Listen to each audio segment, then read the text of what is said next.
आधी रात का भूतिया हॉस्पिटल। मेरा नाम अमित है। आज मैं आपको एक ऐसी डरावनी कहानी सुनाने जा रहा हूं, जिसे सुनने के बाद शायद आप कभी भी रात के समय किसी सुनसान अस्पताल के पास जाने की हिम्मत नहीं करेंगे। यह कहानी एक एम्बुलेंस ड्राइवर की है, जिसने एक ऐसी रात देखी जिसे वह चाहकर भी कभी भूल नहीं पाया। रात के ठीक 12 बज रहे थे। लगातार बारिश हो रही थी। तेज हवा पेड़ों की शाखाओं को हिला रही थी। सड़क पर दूर दूर तक कोई दिखाई नहीं दे रहा था। राजेश पिछले 10 साल से एम्बुलेंस चला रहा था। उसने कई दुर्घटनाएं देखी थीं, लेकिन उस रात जो होने वाला था, उसके लिए वह बिल्कुल तैयार नहीं था। तभी कंट्रोल रूम से वायरलेस पर आवाज आई, एम्बुलेंस 27 तुरंत जंगल वाले पुराने अस्पताल पहुंचो। एक मरीज की हालत बहुत गंभीर है। राजेश ने जवाब दिया, लोकेशन मिल गई है, मैं निकल रहा हूं। उसे हैरानी हुई, क्योंकि उसने उस अस्पताल का नाम पहले कभी नहीं सुना था। बारिश और तेज हो गई। घने जंगल से होकर जाती सड़क पर सिर्फ एम्बुलेंस की हेडलाइट दिखाई दे रही थी। करीब 30 मिनट बाद उसे एक टूटा हुआ बोर्ड दिखाई दिया, सरकारी जिला अस्पताल।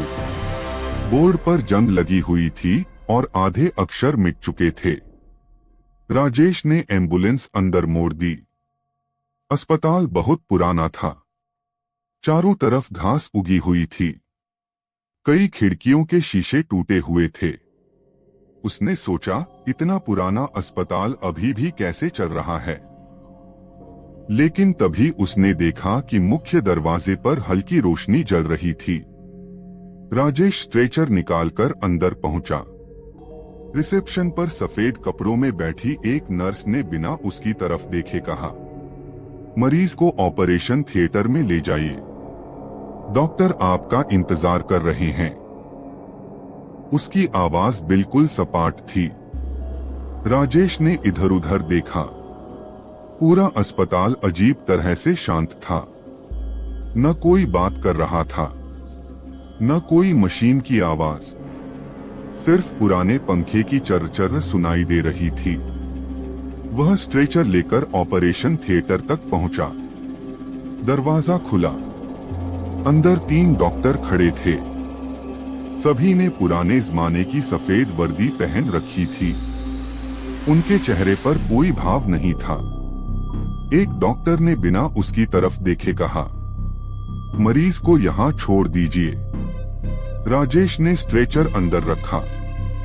जैसे ही वह बाहर निकलने लगा, उसने पीछे मुड़कर देखा। ऑपरेशन थिएटर का दरवाजा अपने आप बंद हो गया। धड़ाम! पूरे अस्पताल में वह आवाज गूंज उठी। राजेश बाहर इंतजार करने लगा। 5 मिनट बीते, 10 मिनट, 15 मिनट, लेकिन अंदर से कोई आवाज नहीं आई। न डॉक्टर बाहर आए, न नर्स। उसे कुछ अजीब लगा। उसने धीरे से दरवाजा खोला। अंदर जो उसने देखा, उसे देखकर उसके पैरों तले जमीन खिसक गई। ऑपरेशन थिएटर पूरी तरह खाली था। न कोई डॉक्टर, न मरीज, न स्ट्रेचर, जैसे वहां कोई आया ही नहीं था। राजेश के माथे पर पसीना आ गया। तभी उसके पीछे से किसी ने बहुत धीमी आवाज में कहा, तुम्हें यहां नहीं आना चाहिए था। राजेश ने कांपते हुए पीछे मुड़कर देखा, और उसके सामने एक जली हुई नर्स खड़ी थी। उसकी आंखें पूरी तरह काली थीं, और उसके होठों पर एक डरावनी मुस्कान थी। राजेश ने जैसे ही पीछे मुड़कर देखा, उसके सामने सफेद कपड़ों में खड़ी नर्स बिल्कुल बिना हिले उसे घूर रही थी। उसके चेहरे का आधा हिस्सा बुरी तरह जला हुआ था।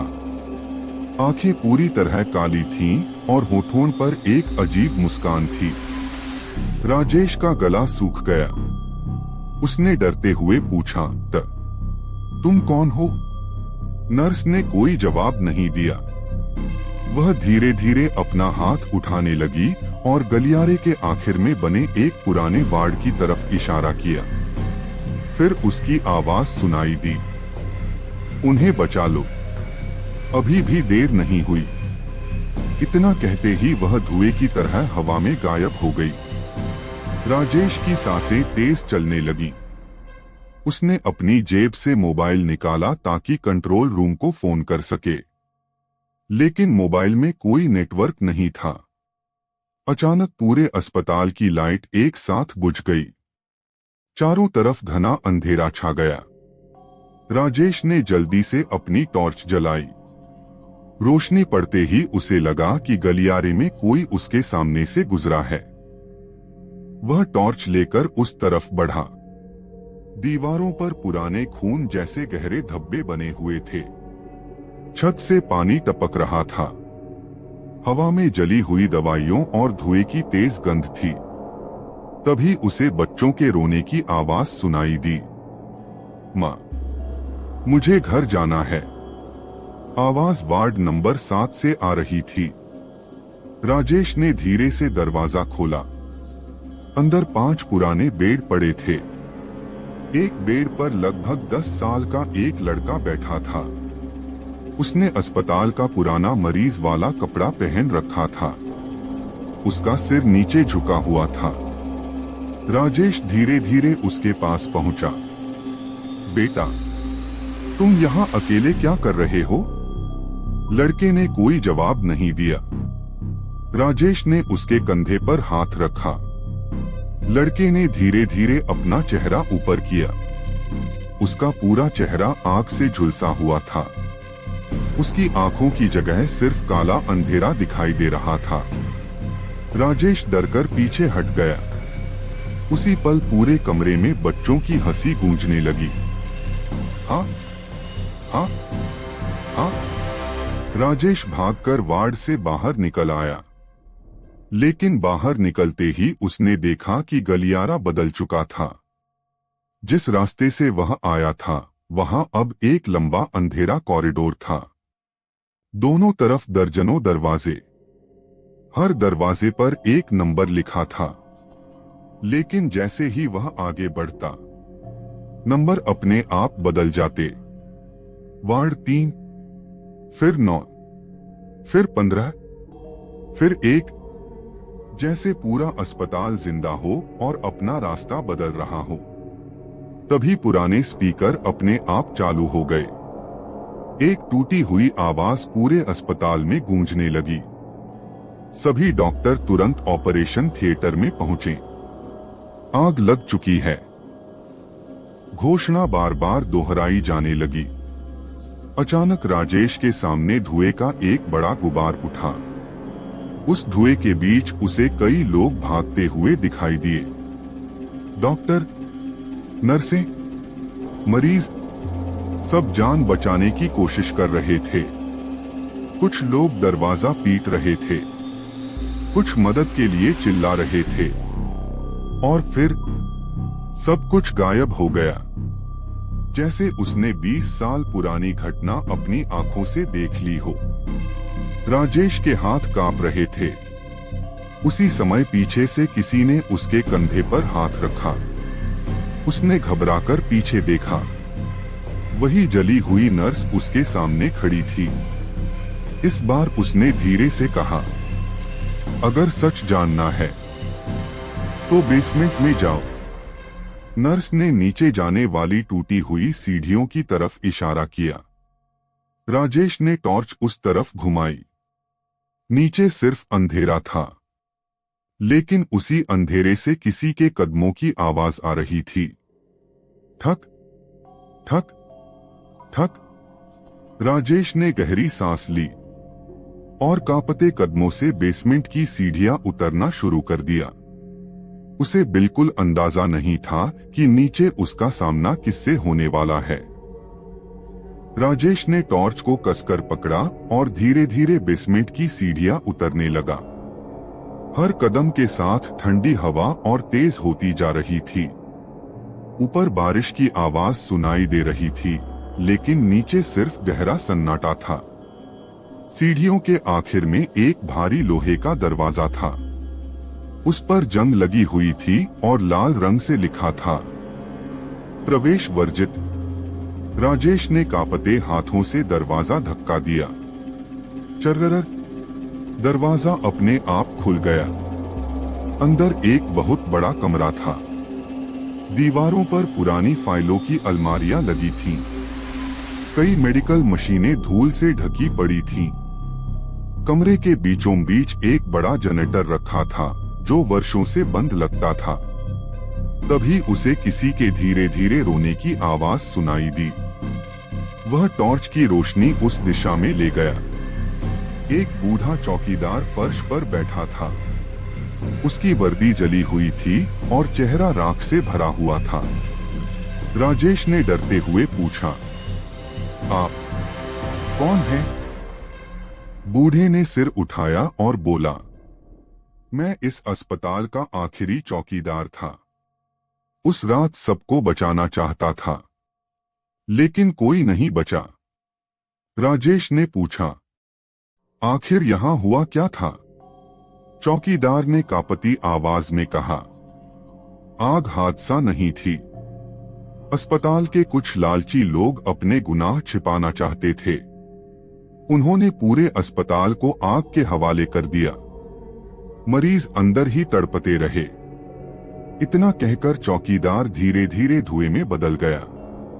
राजेश स्तब्ध रह गया। उसी समय कमरे के एक कोने में रखी पुरानी अलमारी अपने आप खुल गई। उसके अंदर एक मोटी फाइल और एक वीडियो कैसेट रखी थी। फाइल के ऊपर लिखा था, गोपनीय, किसी भी हालत में न खोलें।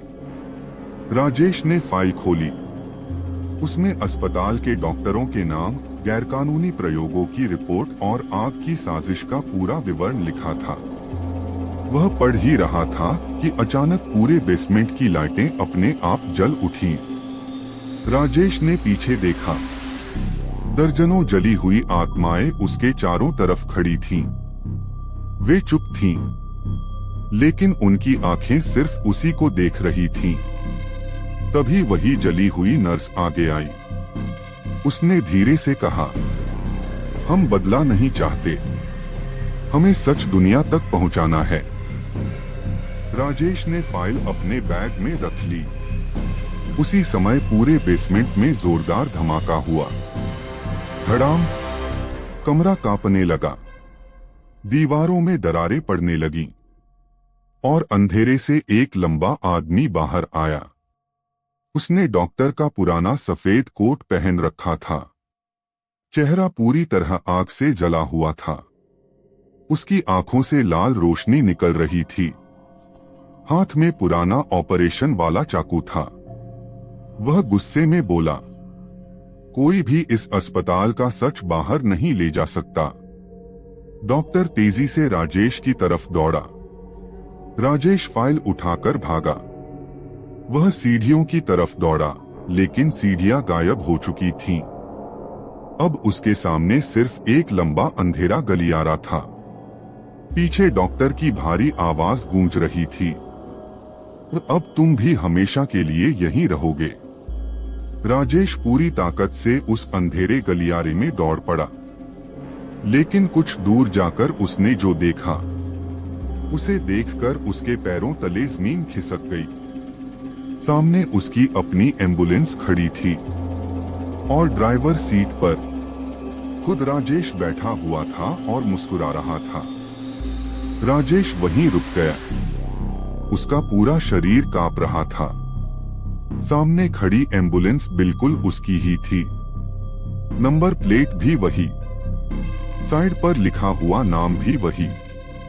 लेकिन सबसे डरावनी बात यह थी कि ड्राइवर सीट पर बैठा आदमी बिल्कुल राजेश जैसा दिख रहा था। वही चेहरा, वही कपड़े, वही आवाज। ड्राइवर सीट पर बैठा वह आदमी मुस्कुराया और धीरे से बोला, तुम बहुत देर से आए हो। अब बाहर जाने वाला राजेश मैं हूं और इस अस्पताल में रहने वाला राजेश तुम हो। राजेश ने घबराकर कहा, तू कौन है? वह आदमी धीरे धीरे एम्बुलेंस से नीचे उतरा। उसके चेहरे की मुस्कान अचानक गायब हो गई। कुछ ही सेकंड में उसका चेहरा पिघलने लगा। उसकी त्वचा जलने लगी। कुछ ही पल में वह एक जले हुए डॉक्टर में बदल गया। वही डॉक्टर जिसे राजेश बेसमेंट में देख चुका था। डॉक्टर जोर से हंसने लगा। हर इंसान जो इस अस्पताल का सच जान लेता है, उसे यहाँ हमेशा के लिए रहना पड़ता है। राजेश पीछे हटने लगा, लेकिन तभी उसे अपने बैग में रखी गोपनीय फाइल याद आई। उसने फाइल निकाली और जोर से कहा, अब तुम्हारा सच दुनिया के सामने आएगा। यह सुनते ही डॉक्टर का चेहरा गुस्से से भर गया। वह पूरी ताकत से राजेश पर झपटा। राजेश एक तरफ हट गया। डॉक्टर दीवार से टकराया। उसी समय पूरा अस्पताल जोर जोर से कांपने लगा। छत से पत्थर गिरने लगे। गलियारों में तेज हवा चलने लगी। तभी वही जली हुई नर्स और अस्पताल की दूसरी आत्माएं दिखाई दी। इस बार उनके चेहरे पर डर नहीं था। नर्स ने कहा, जल्दी जाओ, अभी भी समय है। राजेश पूरी ताकत से मुख्य गेट की तरफ भागा। पीछे से डॉक्टर लगातार उसका पीछा कर रहा था। जैसे ही राजेश गेट के पास पहुंचा, लोहे का बड़ा दरवाजा अपने आप खुल गया। वह बाहर निकल गया। उसी पल पीछे से एक जोरदार धमाका हुआ। पूरा अस्पताल धूल के गुबार में छिप गया। राजेश किसी तरह अपनी एम्बुलेंस तक पहुंचा और इंजन स्टार्ट किया। इस बार इंजन पहली ही कोशिश में चालू हो गया। वह बिना पीछे देखे जंगल से बाहर निकल गया। सुबह होने पर वह सीधे पुलिस स्टेशन पहुंचा। उसने फाइल और वीडियो रिकॉर्डिंग पुलिस को दे दी। कई महीनों तक जांच चली। पुराने रिकॉर्ड निकाले गए। आखिरकार यह साबित हो गया कि वर्षों पहले अस्पताल में लगी आग कोई हादसा नहीं थी, बल्कि एक साजिश थी। कुछ समय बाद उस अस्पताल को पूरी तरह गिरा दिया गया। लोगों ने राहत की सांस ली। अब वहां कोई इमारत नहीं थी, सिर्फ खाली जमीन बची थी। राजेश ने भी सोचा कि सब कुछ खत्म हो चुका है, लेकिन करीब 1 महीने बाद एक रात उसे फिर कंट्रोल रूम से कॉल आया। एम्बुलेंस 27 जंगल वाले पुराने अस्पताल में तुरंत पहुंचो। एक मरीज तुम्हारा इंतजार कर रहा है। राजेश चौंक गया। उसने कहा, वहां तो अब कोई अस्पताल ही नहीं है। कुछ सेकंड तक दूसरी तरफ पूरी खामोशी रही। फिर वही जानी पहचानी आवाज सुनाई दी, हम अभी भी यहीं हैं। और उसी पल कॉल अपने आप कट गई। राजेश ने कांपते हाथों से मोबाइल नीचे रखा। जब उसने एम्बुलेंस के पीछे लगे शीशे में देखा, तो पीछे की सीट पर वही जली हुई नर्स चुपचाप बैठी हुई थी। उसके होठों पर हल्की मुस्कान थी और वह सिर्फ एक बात बोली, अगला मरीज तैयार है। राजेश की चीख पूरी सड़क पर गूंज उठी। कहानी समाप्त।